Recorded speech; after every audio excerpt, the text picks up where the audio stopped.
wasn't. And that's the stuff that we got to get better. I was really proud of him for showing the toughness he did of coming back in the game after what happened to him.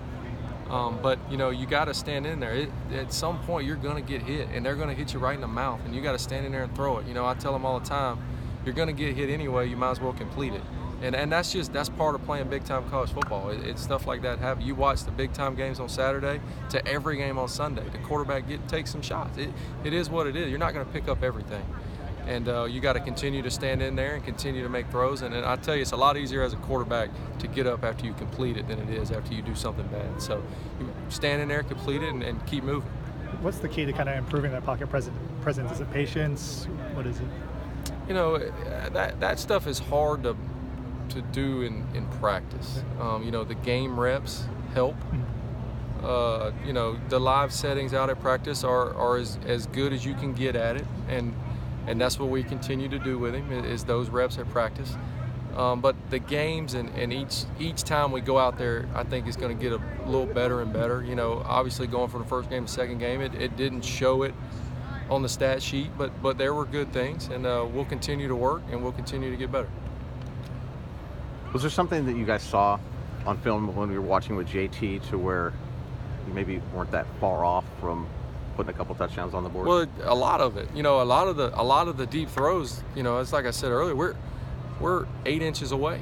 The first corner route to Amon-Ra that we catch, but he's not in bounds in the second corner route. That's an interception.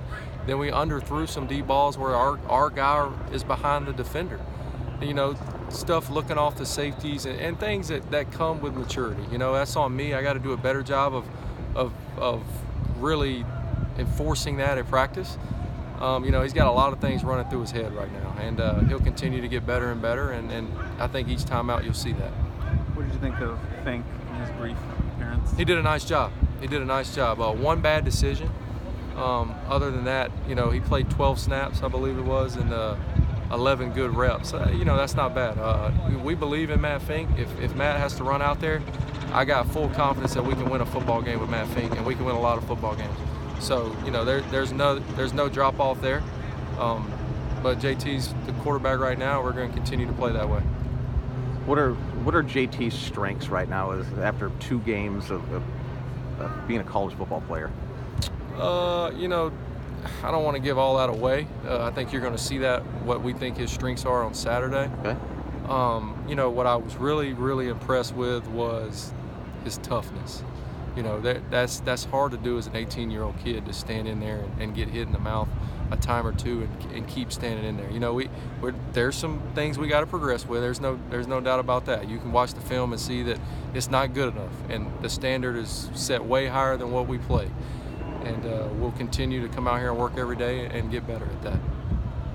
Does JT have the ability within the offense right now to audible to a run if he likes what he sees in the line and all that? Yes, he does. Yeah. And you guys were running the ball so well early on in that game. It had to be encouraging, yet it kind of just didn't ultimately push you.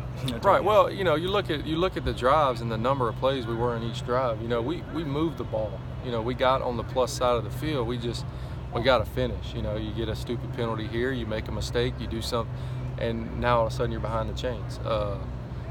Like I said, that wasn't good enough. That's not us. We'll continue to work at it, and we'll get better, and we'll go out and play better this weekend.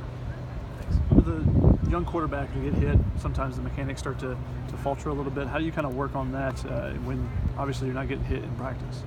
Well, you create a sense of urgency for him at practice, and we've always done that. We do it every day, but you kind of have to ramp it up. We're not going to sit here and hit him in the mouth all day at practice. So that part is a little difficult. When you make him move off his spot, when you routes on air, doing things where you're shielding the receiver, you're making him move, you're making him make quick twitch decisions.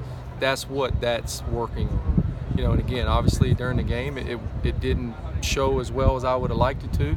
We'll continue to do those things. We'll mix in some new things, and I really believe he'll get better as we go. When you get a really successful prep quarterback like him coming in, but they often don't have a lot of experience with losing because they've been really good and they've been really good teams. How do you see him respond to his first loss? He's been really good. I think he lost 1 or 2 high school games. Yeah, he knew coming in that You know, it's college football. It's big-time college football. We got to go on the road and play really good football teams. The standard at USC is to win every game we play, and it's not good enough unless we do. So he understands that. We have to play better at our position, and I have to have him better prepared to play. And then I'll take the full blame for that. We will get better. And he, you know, the kid went out there and fought. I'll give him that. You know, he stuck in there, came back when probably most men wouldn't have. And like I said, we're working on it every day, and I think we'll come out and play a lot better this weekend. In the first half, it surprised a lot of people there wasn't a pass to Amon-Ra. Was he just not open? There were you know, we missed some time. We missed a couple. Yeah, there were times he was open. I promise you, we try to get the ball to all of our good players. You know, for whatever reason, the ball didn't find him in the first half. You know, I think in the second half he had, you know, 6 or 8 targets, maybe just 2 catches and 3 touches. I think he got a jet sweep as well. You know, yeah, we're trying to get the ball to all the good players, and for whatever reason, the first half, you know, we didn't find him a whole lot. You know, and we'll get better at that this week.